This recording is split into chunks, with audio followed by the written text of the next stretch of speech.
Okay, so let's unpack this. We are doing a deep dive into an ancient instruction, yeah, part of the New Testament written to the church in Corinth. But the problem it gets into, it feels incredibly modern. It really does. It's about, information overload, maybe moral confusion, leading to this really dangerous kind of complacency. Absolutely. And the core of what we're looking at today from the commentaries, it really boils down to one huge institutional challenge. Yeah. Figuring out the difference between, let's say, dealing seriously with a problem and just dealing superficially, just kind of brushing it off. Right. And our mission today is to explore what happens when any institution, could be a church, could be a company, could even be a community group, chooses that superficial path when actually the stakes are really high. This ancient text looks at the early Christian community in Corinth.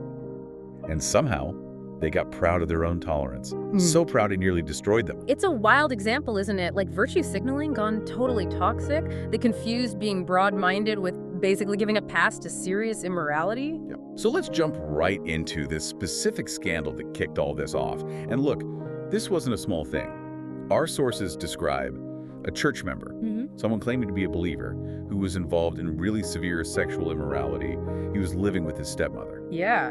And the shocking detail here, the commentators really hammer this home, is just how serious this was considered back then. You have to remember the context. Okay. This kind of incestuous relationship, it wasn't just condemned by their own religious laws, the Old Covenant stuff. Critically, it was also condemned by the laws and just the basic social standards of the surrounding non-believers, the Gentiles. Whoa, hang on. Let me stop you there. That's huge. So the text is basically saying to these believers, look, you guys are tolerating behavior that even the secular folks around you, the non-religious people, find totally disgusting and basically criminal. Spot on. That's exactly the force of the rebuke. It's so sharp because this community, which was supposed to be, a model of moral clarity, was actually behaving worse than the secular society around it. They'd completely lost their way, and that just brought incredible shame on the whole movement, on their God. And the church's reaction to this really serious situation, it wasn't just quiet acceptance. It was, as the text says, arrogance. Yes. They weren't just ignoring it under the rug. They were almost proud of it.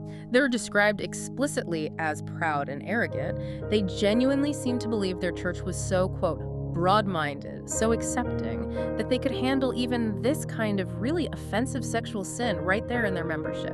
Oh. They saw this extreme tolerance as a positive thing, a sign of, spiritual maturity maybe, that they were above petty judgments. That's fascinating in a disturbing way. They mistook moral confusion for spiritual strength. But the source material is crystal clear. This kind of tolerance was a disaster. An absolute disaster. The fallout from tolerating this specific, very public sin was immediate and, devastating. It brought shame and contempt on everyone connected to the faith. Right, because people watch. Exactly. Outsiders were watching and they were judging. I mean, if this community, supposedly founded on divine truth, could openly accept something so widely condemned, something if they found vile, well, what integrity did it really have? It just shredded their credibility, their testimony to the outside world.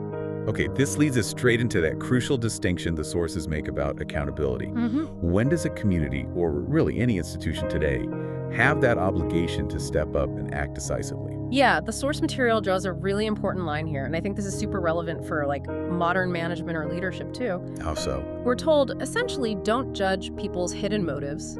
Don't judge their inner thoughts, their private intentions. That's not our place. However, when it comes to clear public behavior, actual actions that everyone can see, that has to be confronted. It needs to be addressed. No exceptions. So, okay, if we translate that to maybe a workplace, you shouldn't judge if an employee is secretly unhappy, maybe.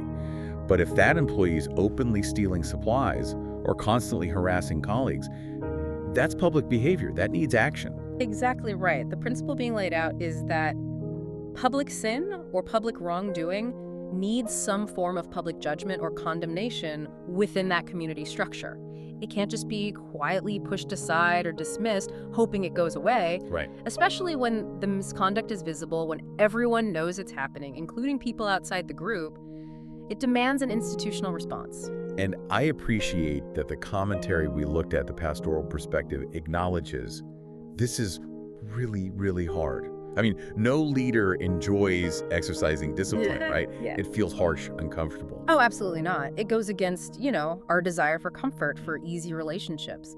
But the instruction here is pretty blunt. If you're committed to the foundational principles, the truth of the organization, then leaders have to put aside their personal feelings. They have to put aside their fear of maybe being unpopular and act to uphold the community's integrity. If you don't act, you're basically choosing comfort over competence or comfort over the core mission.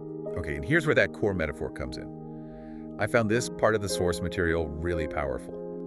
They compared tolerating serious wrongdoing in a community to ignoring a physical injury. It's an incredibly vivid medical analogy, isn't it? Think about like a small cut, maybe a wound. If you just leave it, ignore it, hope for the best, Yeah. it's probably not just going to stay small. It can get infected, it can spread. It could turn into something serious like cellulitis, that inflammation spreading under the skin. Okay, I see where this is going. And in really bad cases, what do doctors have to do? They might need massive doses of antibiotics. Or, worst case, they might even face amputation removing a part to save the whole body. Wow, that's... Yeah, the lesson is stark but true, isn't it? Yeah. The cost of dealing with something seriously, maybe even painfully, right at the start. Yeah. It's always less than the cost of letting it fester and spread until it threatens everything. You might lose a finger now, metaphorically speaking, Yeah. or you risk losing the whole arm later. And that contagion factor, that's the real insight here. Tolerating high-profile, serious misconduct creates what the text calls a leaven of sin, like yeast spreading through dough. It's this silent, creeping influence. How does that work practically? Well, the moment a leader, a pastor, an elder, a manager, whoever, fails to act decisively, maybe because they're afraid or they want to keep favor with someone powerful, everyone else sees that. They internalize that failure. It becomes the new precedent. So people start thinking. Exactly. They ask, well, if he can embezzle funds or have an affair or spread chaos and nothing happens, why can't I cut corners? Why should I stick to the rules? The leader's inaction effectively lowers the standard for the entire group. It grants permission. It's a terrifying shift from just inaction to effectively giving institutional permission for bad behavior. Okay, let's look at how this principle, let's call it truth over status, played out in the more modern examples the sources gave us. These involved high-status people, right? Church elders. Yeah, these are really practical, quite severe examples, and they show this isn't just some abstract theological idea. The sources detail decisive action taken against leaders who clearly violated the community's core principles. It shows that your rank, your status, it doesn't give you a free pass. Okay, so the first example mentioned was an elder removed for financial misconduct. Specifically, embezzlement. That's a pretty clear violation of trust. Absolutely. Clear violation. Then the second case was about personal betrayal. An elder removed for having an affair, adultery, again, a direct breach of fundamental commandments for that community. Right. And the third example, this one felt a bit more nuanced, but maybe just as damaging. An elder was removed not necessarily for a personal moral failing like the others, but for constantly creating chaos and confusion. His opinions were just sowing discord, undermining the whole group's stability. Yeah, and the reasoning cited by the commentators for taking action in all these cases was consistent and pretty unwavering. The institution, the church in this case, has to be built on fundamental truth, not on personal feelings or social connections or, political favors within the group. When leaders break basic rules, don't steal, don't lie, don't intentionally cause harm, they're fundamentally breaking the institution's own stated foundation. If you let them continue, you're basically sending a message that relationships or status matter more than integrity. So taking these steps, removing respected, high-ranking individuals, that must have caused some waves, right? Some friction. What was the result? Well, the source does mention that these actions caused a slight shock initially. You'd expect that. Sure. But interestingly, the congregation and the institution overall actually experienced a surprising return to peace afterwards. People seem to understand, okay, the foundation of truth is being upheld here, even above personalities or status. So clarity brought peace. It seems so. That clarity provided by the decisive action actually rebuilt trust. There's a kind of strange comfort, isn't there, in knowing that the rules apply to everyone and are enforced consistently, even when that enforcement feels difficult at the time. That really is counterintuitive, but it makes sense. True peace comes from sticking to the truth, even when it's hard. Okay, that brings us to maybe the most important part for you, the listener, those direct self-reflection questions from the source material. How can you take this ancient situation and apply it to your own life, or maybe the organizations you're part of? Yeah, the sources give us three really good guiding questions for sort of self-examination. They push you from just listening to us talk about it to actually assessing integrity in your own world. Okay, let's take number one. How does tolerating really repulsive sin, or let's say gross misconduct, within a community or an institution, how does that affect you personally? Does it make you compromise your own values? Does it force you to start making excuses for things you know are wrong? Then number two connects that historical context right to today. What kind of issues are happening in institutions now? Could be political, corporate, nonprofit, whatever, that might lead the outside world, the secular world, to condemn them or look down on them. What's the modern version of that Corinthian scandal that's maybe damaging your organization's reputation right now? That's a tough question. And the third one? This feels like the most practical, demanding real judgment, it asks.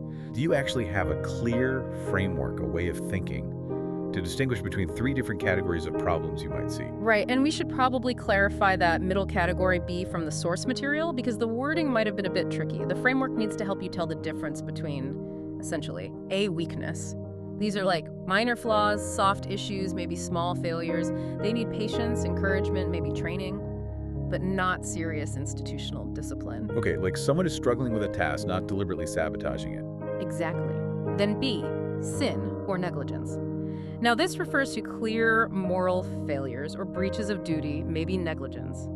These absolutely require things like private confession, repentance, focused personal correction. The individual needs to deal with it seriously, but they aren't necessarily things that require public condemnation or immediate removal from the community or position. It's serious, but perhaps contained or correctable personally first. Got it. So maybe like serious gossip or patterns of laziness that need addressing, but not necessarily instant firing offenses in every context. Perhaps. And then there's C, danger. These are the big ones. Public, highly destructive actions that really threaten the core health and integrity of the whole community, like the incest in Corinth, or the embezzlement example, or the person deliberately creating chaos. These must be confronted and judged head-on by the institution. It seems absolutely crucial to have that kind of framework, doesn't it? Yeah. Because without it, you fall into one of two traps. Either you're too harsh, treating every minor weakness like a major danger, Right, you become overly punitive, judgmental. or, and maybe this is more common, or more dangerous, Yeah. you become complacent. You treat real danger as if it's just a minor weakness or something to be ignored. And that distinction between weakness that needs support and danger that needs confronting, that takes real consistent discernment. Absolutely. If you treat a weakness like a danger, you crush people. If you treat a danger like a weakness, you risk the whole enterprise failing. The response has to fit the severity of the issue. So the final lesson here, the big takeaway, seems to be that the goal of this serious dealing, this commitment to accountability, Yeah. it's never supposed to be about punishment just for punishment's sake. No. It's about guiding the community and guiding the individual away from error, away from harm, and into truth. And the source defines that truth as true freedom. That's the real heart of it, I think. True freedom isn't the freedom to just do whatever you feel like, regardless of the consequences. It's freedom that comes from adhering to principles that protect everyone, that protect the collective well-being, and allow the institution, the community, to actually flourish. It's freedom from that path of destruction, from that contagion we talked about.